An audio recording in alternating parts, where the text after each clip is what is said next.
Hello student, मैं हूं Rahul. Nalanda academy में आप सभी का स्वागत है। जैसे कि आप सभी जानते हैं कि नालंदा एकेडमी चैनल पर 52 डिस्ट्रिक्ट की सीरीज या 52 जिलों की सीरीज चल रही है, जिसमें आज का जिला है हमारा श्योपुर जिला, जो कि चंबल संभाग के अंतर्गत आता है फ्रेंड्स। ठीक है ना।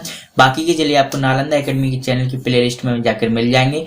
याद रखना है, ये सारे के सारे जिले हम नए संशोधन के साथ लेकर आए परीक्षा उपयोगी संग्रह पर, जिसमें आपका एमपी पुलिस, एसआई, व्यापम, पटवारी और एमपी पीएससी के सारे क्वेश्चंस इसमें कवर होंगे फ्रेंड्स, जो हम जिलों की सीरीज में आपको मैक्सिमम क्वेश्चन कलेक्ट करवाने की कोशिश करेंगे। तो चलिए बिना देरी को स्टार्ट करते हैं श्योपुर जिले को, कि श्योपुर जिले की भौगोलिक, सांस्कृतिक, सामाजिक, आर्थिक स्थिति को देखते हैं। यहाँ से परीक्षा में प्रश्न देखने को हमको मिलते हैं। तो सबसे पहले हम इसका भौगोलिक स्वरूप देखेंगे कि ये मध्य प्रदेश के उत्तरी क्षेत्र के अंतर्गत आता है। इसकी सीमा किन किन जिलों से लगती है, तो देखेंगे श्योपुर जिले की जो सीमा है वो पश्चिम में किससे, राजस्थान से लगती है। सारा की सारा ये राजस्थान से कवर्ड है फ्रेंड्स, तीनों तरफ से।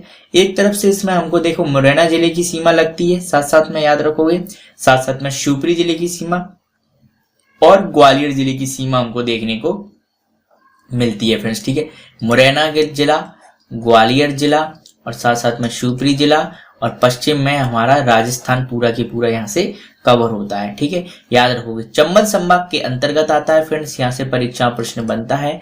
चंबल संभाग में 3 जिले आते हैं, श्योपुर, मुरैना, भिंड जिला। ठीक है फ्रेंड्स, चलिए अब इसके गठन की बात कर लेते हैं कि इसका निर्माण कब हुआ, या ये कब बना, या इसकी स्थापना कब हुई। तो जो श्योपुर जिला है वो हमारा 25 मई 1998 को बना था। याद रखोगे, 1998 में टोटल 10 जिले बनाए गए थे। एक बार टोटल 16 जिले बनाए गए थे, याद रखोगे। एक बार 10 जिले और दूसरी बार 6 जिले।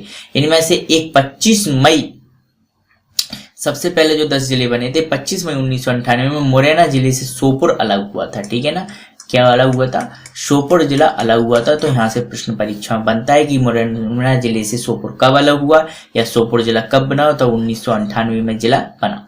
साथ साथ में यहाँ से प्रश्न बनेगा कि सर्वाधिक कुपोषित जो जिला है 52 जिलों में से, वो कौन सा है, हमारा श्योपुर जिला है। सबसे कुपोषित जिला कौन सा है, श्योपुर जिला है। सहरिया जनजाति संग्रहालय कहाँ पर स्थित है, तो श्योपुर में ही स्थित है। देखिए सहरिया जनजाति के लिए है ना, याद रखोगे आप, शिवपुरी जिला और श्योपुर जिला वेरी वेरी इंपॉर्टेंट है। शिवपुरी जिला भी पूछा जाता है और श्योपुर जिला भी। लेकिन अगर संग्रहालय की बात आ जाए कि सहरिया जनजाति से संबंधित संग्रहालय कहाँ पर है, तो श्योपुर में। सबसे ज्यादा सहरिया जनजाति कहाँ निवास करती है, शिवपुरी में, फिर उसके बाद श्योपुर में करती है। ठीक है ना, अभी हम श्योपुर जिला पढ़ रहे हैं, जिसके बारे में हमने ये तथ्यों को देखा। अब इसके अलावा जो इसके तथ्य हैं, वो सबसे पहले हम इसकी तहसीलें याद करेंगे, क्योंकि तहसीलों से भी प्रश्न परीक्षा में हमको देखने को मिलेगा। देखिए तहसीलों में अगर श्योपुर की बात करें तो आप देख रहे हो यहाँ पर सबसे पहले नंबर पर तो श्योपुर आती है। ठीक है ना, साथ साथ में यहाँ पे आप देखोगे बड़ौदा आती है। ठीक है ना, उसके बाद यहाँ पे करहार आती है तहसील। इसके बाद आपको यहाँ पर वीरपुर देखने को मिलेगी और विजयपुर देखने को मिलेगी। ये सारी की सारी तहसीलें आपको श्योपुर जिले की हैं फ्रेंड्स। ठीक है ना, यहाँ भी हम विजयपुर के बारे में भी चर्चा करेंगे, यहाँ से प्रश्न परीक्षा में देखने को मिलता है। एक क्वेश्चन एक्स्ट्रा बनता है श्योपुर जिले से, जो कि आपको याद होना चाहिए कि श्योपुर जिला है किसके लिए प्रसिद्ध है, तो याद रखोगे क्राफ्ट के लिए प्रसिद्ध है। ठीक है ना, कास्ट कला के लिए प्रसिद्ध है फ्रेंड्स। हाथ से यहाँ पे लकड़ियों पर अच्छी खासी कास्ट कला या कास्ट की नक्काशी की जाती है, जैसे कि आप चित्र में यहाँ पर देख रहे हैं। ठीक है ना, यानी क्वेश्चन आया कास्ट कला के लिए कौन सा जिला प्रसिद्ध है, तो यहाँ पर हमारा श्योपुर जिला प्रसिद्ध है। ठीक है ना, यहाँ से प्रश्न परीक्षा में देखने को मिलता है कास्ट कला के लिए। ठीक है, इसके अलावा हम चर्चा करें श्योपुर जिले के बारे में, तो दूसरा क्वेश्चन हमारा यहाँ पे बनेगा कि पालपुर कूनो वन्यजीव अभ्यारण्य कहाँ पर स्थित है, तो श्योपुर जिले में स्थित है। ठीक है ना, पालपुर कूनो वन्यजीव अभ्यारण्य यहाँ पे प्रसिद्ध गिर राष्ट्रीय उद्यान से, याद रखोगे, जो गिर राष्ट्रीय उद्यान कहाँ पर है, गुजरात में है। ठीक है ना, याद रखो, यहाँ से एशियाई शेर क्या किए गए हैं, एशियाई शेर यहाँ पर ट्रांसफर किए गए हैं। ठीक है ना, यहाँ पर ट्रांसफर किए गए एशिया से पालपुर कूनो अभ्यारण्य। मुझे क्वेश्चन कई बार बन चुका है। इसको अब राष्ट्रीय यह नेशनल पार्क का भी दर्जा दिया गया है, जो बारवा नेशनल पार्क के नाम से भी जाना जाता है मध्य प्रदेश का।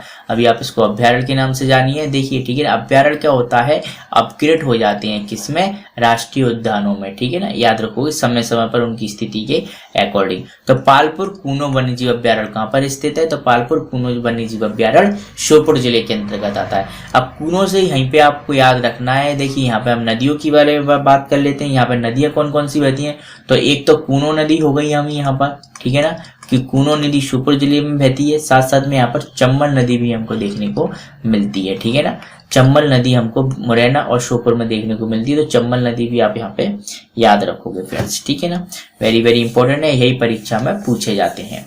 इसके बाद नेक्स्ट क्वेश्चन बनेगा हमारा विजयपुर तहसील से। देखिए विजयपुर का किला वेरी वेरी इंपॉर्टेंट है, जो अब वर्तमान में क्या हो चुका है, खंडर हो चुका है, ठीक है ना, याद हो जी, आप देख रहे हैं ये इस तरीके से ये पूरा ही पूरा टूट गया है, ठीक है ना, याद रखोगे, इसकी कई दीवारें टूट चुकी हैं।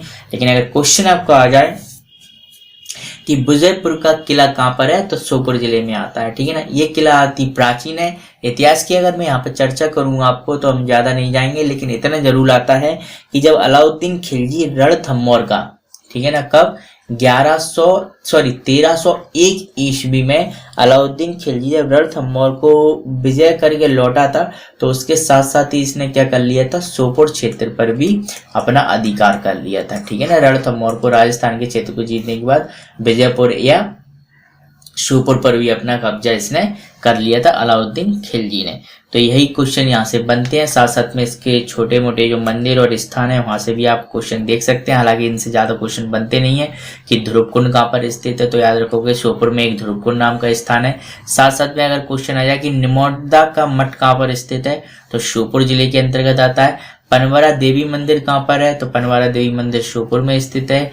श्रोणी हनुमान जी का मंदिर कहाँ पर है, श्रोणी हनुमान जी का मंदिर श्योपुर में स्थित है। जल मंदिर बड़ौदा का प्रसिद्ध है। और साथ साथ में खेतपाल जैनी का मंदिर कहाँ पर है, श्योपुर जिले में स्थित है। जाटखेड़ा पार्वती मंदिर कहाँ पर स्थित है, श्योपुर जिले में स्थित है। हालांकि इनसे कम ही क्वेश्चन देखने को मिलते हैं, जो मैंने आपको पहले डिटेल में बता दी, आपको उन्हीं से याद रखना है। फॉर एग्जाम्पल्स की चाहे वो विजयपुर हो, आपका पालकुनो हो, ठीक है ना। साथ साथ में हमारा काष्ठ कला के लिए प्रसिद्ध और मुरैना जिला से पृथक्करण इसका क्वेश्चन बन जाते हैं फ्रेंड्स, ठीक है ना, आपको याद रखना है। तो देखिए श्योपुर जिले के बारे में यहीं से क्वेश्चन बनते हैं, इससे ज्यादा क्वेश्चन आते नहीं है। उम्मीद करता हूं कि आपको लेक्चर पसंद आया होगा। चंबल का जिला श्योपुर यानी कि अब चंबल संभाग हमारा पूरा कंप्लीट हो चुका है। वीडियो को लाइक जरूर करना फ्रेंड्स। मैं आपको थोड़ी जानकारी दे देता हूं यहाँ पर, याद रखना कि नालंदा एकेडमी पर इसी प्रकार से पूरे के पूरे 52 जिले आपको कराए जाएंगे, ठीक है। टॉपिक वाइज चैप्टर्स जो क्वेश्चन रहते हैं वो भी हम यहाँ पर स्टार्ट करने वाले हैं। फॉर एग्जाम्पल्स की मध्य प्रदेश की कला संस्कृति हो गई आपकी, ठीक है ना, या हम मध्य प्रदेश के साथ साथ भारत का भूगोल से या कुछ स्पेशल चीज आपको लेकर आएंगे जो आपकी परीक्षा पे फॉर्मेट पर आधारित रहेगी। तो नालंदा एकेडमी के चैनल से जुड़े रहिए, इसको लाइक करिए, शेयर करिए, जितना ज्यादा हो सके फ्रेंड्स वीडियो को आप फैलाइए, जिससे हमारा चैनल क्या करे, ग्रो करे फ्रेंड्स। चलिए तो मिलेंगे नेक्स्ट लेक्चर में, जब तक के लिए